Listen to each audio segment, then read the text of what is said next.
Okay, so paano nga ba tayo makabili or mag-book ng ticket online gamit lang po ang ating cellphone? Okay, so dito ito mga lalabs, ituturo ko po sa inyo step by step kung paano nga ba tayo makahanap ng murang ticket, mga promo sale, mga seat sale sa Cebu Pacific. Okay, so sa video ito ituturo ko sa inyo step by step. Ano? So una, pumunta lang mag-install lang po tayo ng Cebu Pacific app at siguraduhin po natin na tama, hindi fake po yung app na na-install natin, para hindi po ma-scam, hindi masayang yung pera natin. Ano? Okay, so assuming na meron na po tayong Cebu Pacific app. So dito, halimbawa, tuturo ko po dito, halimbawa galing tayong Dubai or galing tayong ibang bansa, Australia, ano ba? Galing tayong, saan pa ba? Halimbawa, Dubai lang. Galing tayong Dubai, one way tayo ha, one way. Pwede dito ang pagpipilian, may round trip, may one way, may multi-city. So, one way lang tayo para basic lang, basic. Then, galing tayo, halimbawa, Dubai. O, meron Taiwan din dito. May Thailand, may Singapore, may South Korea, ganyan. So, halimbawa, galing tayong, okay, Dubai. Then, click natin tong Dubai. Ayan. So, uuwi tayo ng Pilipinas. Ngayon, ang advice ko para makahanap po kayo ng mga promo sale, mga murang ticket, ay ngayon pa lang bumili na kayo kung may bala kayo umuwi na October, November, August pa lang bumili na kayo or much better May, June, ganyan, bumili na kayo ng ticket para po makahanap kayo ng murang-murang ticket. Ano, wag po kayo bumili ng kaurasan na. Siyempre, mahal na po yan. So, dito, ang papunta po tayong Cebu or Manila, halimbawa, click po natin ang Philippines. Ay, asan? Philippines, then click natin ang Manila. Depende sa inyo kung saan po kayo location papunta. Okay, dito pa, halimbawa, Maynila lang tayo. Dubai to Maynila tayo. Then, departure natin ay, halimbawa ay, uwi tayo ng November 21. Ayan, November 21, select date. Ayan. Then, okay, so, halimbawa, dito naman sa guest naman, kung depende ko ilan kayo. Ayan, meron ditong adult, merong children 2 to 11 years old, may infant, ganyan. So, click nyo lang yung plus icon, merong minus, ganyan. Ayan, o. Ayan.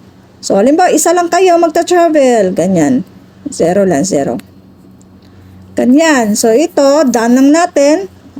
Adjust lang ninyo yan kung meron kayong mga kasamang mga bata. Then, search flight na tayo. So, ganun lang po siya kadali mga lalab. So, siya nga pala, sa mga bago lang po naligaw sa channel ko, baka naman pwedeng maglambing sa inyo dyan, baka pwedeng subscribe kayo, mag-like. Kung may mga tanong po kayo, kung hindi nyo nasundan ng tama, ay mag-comment lang po kayo at kung gusto nyo magpa-assist sa akin, ay handa po ako mag-assist sa inyo. Ano lang po, ay i-message nyo lang po ako sa aking Facebook at para ma-assist ko kayo. Kasi baka magkamali po kayo, sayang po ang pera ninyo, lalo na pag mali po yung ma-install ninyo na site. Okay? Okay. So dito, meron pong promo fare po. Ayan, tingnan mo. Ayan.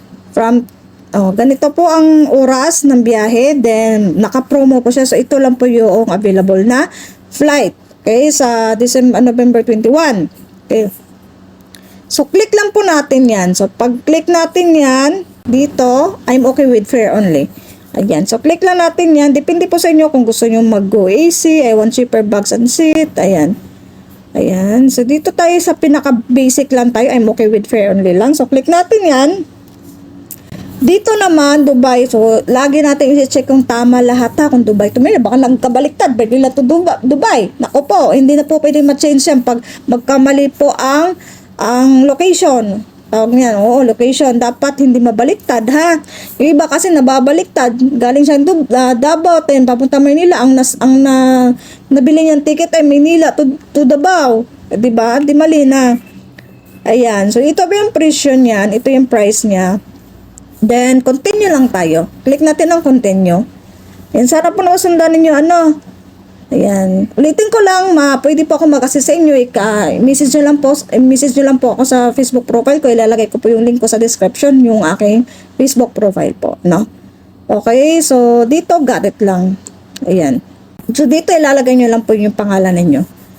Ayan. So, halimbawa sa akin, I miss. Then, lagay ko yung pangalan ko. Lagay natin yung birthday natin. Ayan. Okay. Asan na tayo? Ayan, makita ng mga edad natin. Matanda na. Okay. Ayan. Sa Pilipino, ayan.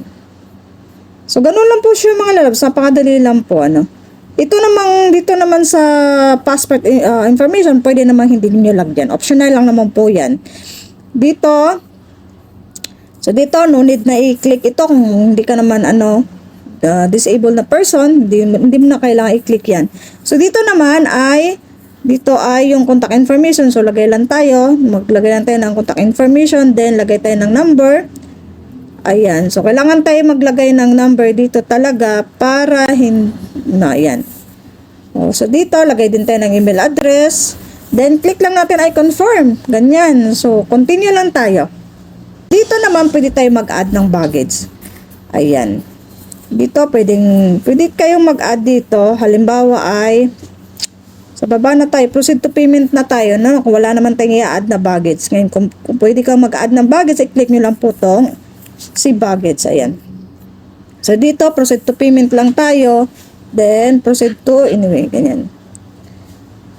Okay. So, click lang natin itong show flight details na yan para ma-check natin kung ito. So, makikita natin itong details ng ating flight. Ayan. So, Dubai to Manila. Ayan. Terminal 3, makikita nyo din yung kung anong terminal. Meron nakalagay din dito. Terminal 1, Terminal 3. Ayan. So, dito, kung okay na kayo, pwede na natin i-check itong by clicking continue. Ayan. Then, continue tayo. So, sigurado lang po natin na medyo okay yung signal natin para hindi po mahaba yung loading. Okay, so dito na tayo sa payment method na. So, meron ditong pwedeng pagpipilian. Pwede tayo magbayad ng ating PayPal, pwede tayo magbayad ng GrabPay, Paymaya, GCash din. Pwede din tayo magbayad ng Master Visa natin, pwede tayo magbayad sa Mastercard. Ayan, so dito tayo magbayad ng credit or debit card. So, dito tayo sa GCash, pinaka-basic. Ayan, Okay, so makikita nyo dito, converted amount, 14,879 pala ang sa Dubai, sa piso. Yan. So, dito, punta tayo sa pinakababa at wag pong kakalimutan i-click tong dito sa gilid. Ayan po, I fully understand. So, click natin yan. Okay, then submit na po tayo. So, sana po nasundan nyo dyan.